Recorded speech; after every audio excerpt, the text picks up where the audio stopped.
Após trabalhar por quase 40 anos, até que enfim consegui me aposentar. Agora posso realizar meu sonho, que é comprar uma chácara no interior e viver como uma vida tranquila. Quando você é um homem do bem e dedica mais da metade da sua vida por uma causa, a partir do momento que é possível, tudo o que você mais quer é simplesmente descansar. José Nascimento era um servidor da Receita Federal que, após longos anos de trabalho, conseguiria ir morar numa cidade pequena e ficar longe do estresse das grandes cidades. Morando em São Paulo, mas com raízes do Sul, José resolveu que iria morar no Paraná. 6 meses antes de poder se aposentar, já começou a procurar na internet propriedades rurais. Era nítido o anseio por esse momento. Ele se programou a vida toda para que isso acontecesse. Tanto ele quanto a sua esposa estavam claramente muito felizes com esse momento da vida deles. Dona Leila foi sua parceira a vida toda e em conjunto trabalhou arduamente para que fosse possível tudo dar certo. Em um verdadeiro mar de oportunidades, uma chácara chamou a atenção deles, primeiro pela localização. Era uma cidade pequena e tranquila, com baixíssimo índice de criminalidade. Outra coisa que também se destacou das demais foi o valor, o que não estava muito abaixo, mas a diferença era nítida em relação a outras ofertas disponíveis. Foi feita uma contraproposta e rápido entraram em contato. Um jovem muito simpático, que no primeiro momento José achou ser um corretor pela idade, mas não, era realmente o dono. Um rapaz calmo e de fácil comunicação, chamado David, que tinha 25 anos. Foi muito solícito e logo disponibilizou a possibilidade de ir na propriedade para dar seguimento à negociação. David falou que havia um caseiro na chácara e que deixaria tudo preparado para que ele recebesse sua visita. Esse tratamento, junto com a localidade e o valor do imóvel, não foi difícil fechar negócio, mas que por segurança iria ver com seus próprios olhos. No primeiro fim de semana posterior à conversa, seu José e Dona Leila foram até Ortigueira, uma cidade bonita e tranquila que fica a 256 quilômetros de Curitiba. E a primeira impressão, tanto da propriedade quanto do caseiro, foram as melhores possíveis. O caseiro era um anjo em pessoa, tinha 42 anos, se chamava Sebastião e era muito atencioso. Mostrou todos os pontos da propriedade, que, diga-se de passagem, estava impecável.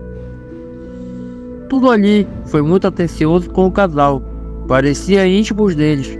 E naquele momento, o que já era quase uma certeza, passou a ser quase um negócio fechado.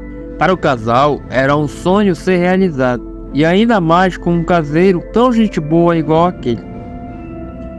Estava tudo literalmente perfeito, pelo menos até aquele momento. Naquele mesmo dia, eles viram cada centímetro da propriedade, analisaram os prós e os contras. Praticamente eram só vantagens fechar o negócio naquele momento. Mas Dona Leila achou por bem analisar outras propriedades, algo que é de costume quando se vai comprar algum imóvel. Eles pegaram o número do Sebastião e ficaram de ligar assim que resolvessem. O casal foi olhar algumas outras oportunidades, mas igual àquela e com as vantagens e facilidades, não conseguiram chegar nem perto. De longe, aquela oferta era a melhor de todas. Não demorou mais que 20 dias e a negociação já tinha sido fechada. Seu José foi algumas vezes passar uns dias na chácara com sua esposa. O período de transição ocorreu tudo bem e a chance de ter uma pessoa para cuidar das plantas e dos afazeres da chácara. O caseiro caiu como uma luva para aquele casal de idosos recém-aposentados. Os dois estavam bem animados e sua esposa não via a hora de irem logo morar de vez. Mas por ainda ter que esperar os meses que faltavam e por conta de toda a papelada, passavam só alguns dias e voltavam para São Paulo. Foram fazendo a mudança aos poucos. Estava tudo sendo encaminhado e dando super certo. No final de 6 meses, assim que conseguiu se aposentar, os dois foram finalmente embora. Ali começara um sonho de ir para um canto sossegado e longe dos estresses da cidade de São Paulo.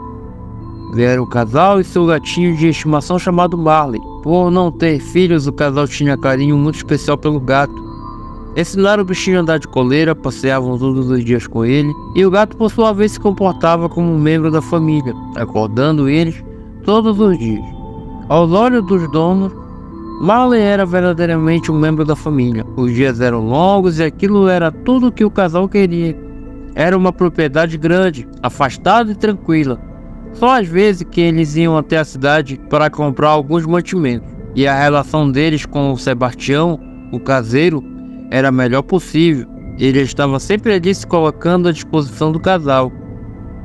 Com o passar dos dias, aquela tranquilidade foi dando lugar a algumas coisas estranhas que principalmente aconteciam à noite. Seu José nunca acreditou em histórias ou lendas, e nem em nada relacionado a isso. No começo ele acreditava ser só alguma impressão dele ou até barulho do vento. Dona Leila também não era diferente. Certa vez perguntaram até pro caseiro se ele ouvia algum barulho ou algo parecido. Sebastião disse nunca ter ouvido nada e até se depois a fazer rondas à noite para ver se via algo. Vez ou outra tinha dessas situações, mas o casal meio que deixou para lá. Seu Sebastião estava sempre por ali e passava uma sensação de segurança para eles. Até que numa noite mais fria, quando eles estavam na sala, começaram a ouvir o que parecia passos ao redor da casa. Com certo receio saíram para fora, mas não viram nada. No outro dia de manhã, olhando com mais cuidado, viram umas pegadas de bicho no chão, mas até aí tudo bem.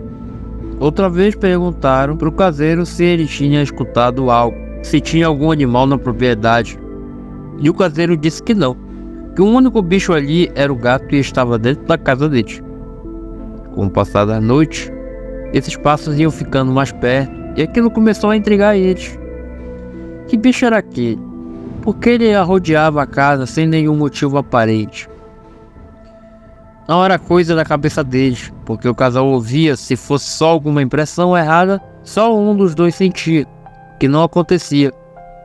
Sempre nesses episódios, ambos ouviam a mesma coisa, ou seja, era algo concreto, mas que eles não sabiam do que se tratava. Sempre que isso acontecia, eles comentavam com o caseiro, que sempre negava tudo e continuava com um sorriso no rosto, parecendo não temer e ter certeza que aquilo não era nada. Até que um dia, os passos pareciam estar dentro de casa. Era só de passos com cascos, e eles nunca tinham visto nada. Só ouviam, mas sempre quando iam olhar, nada encontravam.